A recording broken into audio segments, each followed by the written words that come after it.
Chapter 9. Kink in the Plan. Great. Just great. What am I supposed to do now? Obviously, Jonah can't stay here forever. That's insane. As if I could go back home to Smithville without him. Sorry, Mom and Dad, but Jonah moved into a palace to live with a beast. I tried to bring him home, but he just doesn't want to practice his reading. Happy birthday, Mom. Ridiculous. Absolutely ridiculous. What is wrong with my brother? I turn back to see Beauty, who seems equally upset. Her lower lip is quivering. Abby, why didn't Mr. Beast want me to stay? Did he not like me? Does he not think I'm beautiful on the inside? I really want to be beautiful on the inside. I tried really hard. It's not you, I say. It's him. He doesn't even know you. But he looked at me. He saw me. He must think I'm ugly or a horrible person or something. No, I say. There's no way he thought you were ugly. And I'm sure he doesn't think you're a horrible person. It sounds like he's had his heart broken before, and he doesn't want it to happen again. I think he's just protecting himself.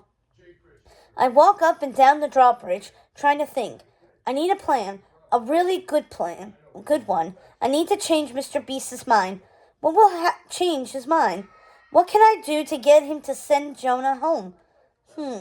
He needs to fall in love with Beauty. Yes, that's exactly it. If he falls in love with Beauty, then he'll want her to stay. I thought I'd had to convince Beauty to give Mr. Beast a chance, but instead, I have to convince Mr. Beast to give Beauty a chance. I bet it won't even be that hard. He fell in love with her in the original story, didn't he? And he would have fallen in love with her if Jonah and I hadn't shown up. So it will happen eventually. It has to. She's Beauty and he's the Beast. They're the title of the story. They're made to be together. They're like ketchup and French fries. They're going to fall in love for sure. Okay, sometimes in the other stories the characters got new happy endings, but the Cinderella story wasn't called Cinderella and the Prince now, was it? No, it was not.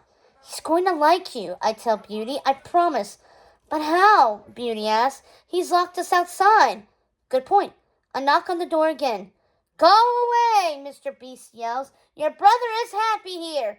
Exactly, I yell back. My brother, not yours. I take a deep breath. But I'll make you a deal, Mr. Beast. Beast opens the door a crack. What's the deal? Jonah can stay, I say, for a bit, but not without us. He looks confused. You want to stay here? I nod. I can't leave Jonah alone. He's my little brother. It's my responsibility to watch him. I shouldn't have left him alone before, but I didn't have a choice. No way am I leaving him again. I'm sure you have enough rooms. This place looks huge. Of course I have enough rooms, he says gruffly, but no one has ever asked to stay here before. No one has willingly wanted to spend time with me. I pay Mr. and Mrs. Butler to be here. You can't be that bad, I say.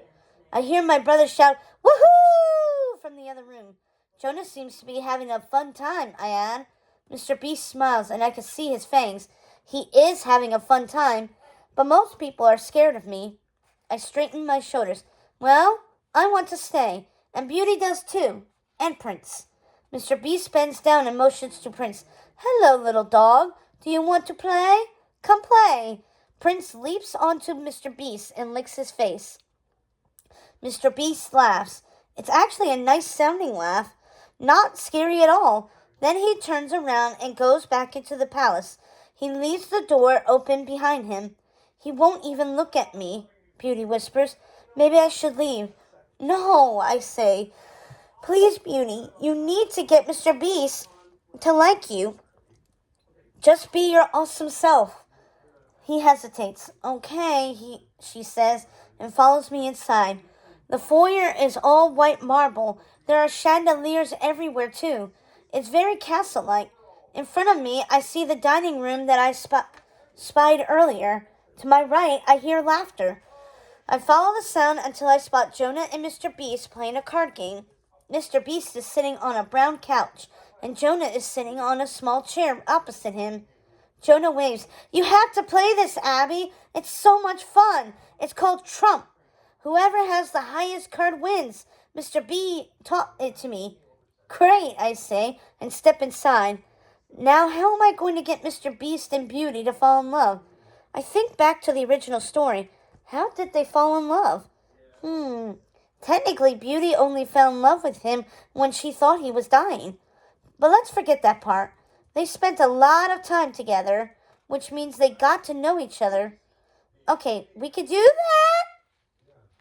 Beauty, I say, why don't you sit down on the couch? She nods and takes a seat beside Mr. Beast. She fans her white dress out around herself. Hello, she says to him. I'm Beauty. Hello, Beauty, he says without looking up from his cards. I need Mr. Beast and Beauty to chat without Jonah and me distracting them. Jonah, can I talk to you alone? I ask. Now? He sputters. I'm in the middle of a game. You can play after, I snap. It's urgent. Jonah sighs. Okay. Be right back, Mr. B, he says, and follows me out into the marble foyer. What's up, he asks. First, I throw my arms around him. Are you okay? I'm great. I'm having fun. Mr. B is the best. How have any of your memories come back? He shakes his head. No, but we haven't been here that long. I bet they will. You know you can't stay here forever, right? He shrugs. I know. I wasn't going to stay here forever. Just a week or so. Like a vacation? Jonah, we can't stay here for a week. We have no idea how long that is at home. You know how time is different in every fairy tale. He stomps his foot. I don't know, actually. I don't remember the other fairy tales.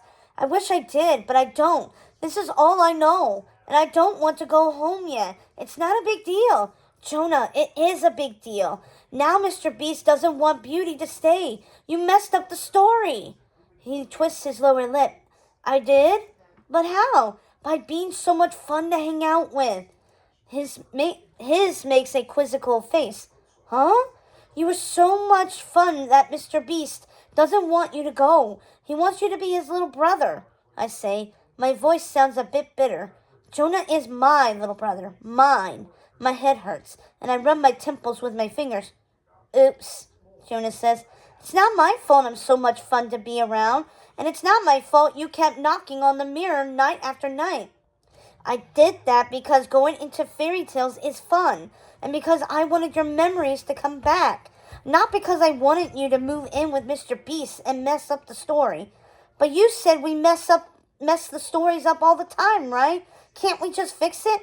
Yes, Jonah, but it's not so easy. We have no control over what's going to happen. We could get hurt. Bang! Jonah and I jump. Sorry, we hear Mr. Butler yell from the kitchen. Just putting dishes away. It's okay, I call back. Then I look back at Jonah. Come on, I say to him. You know we can't stay.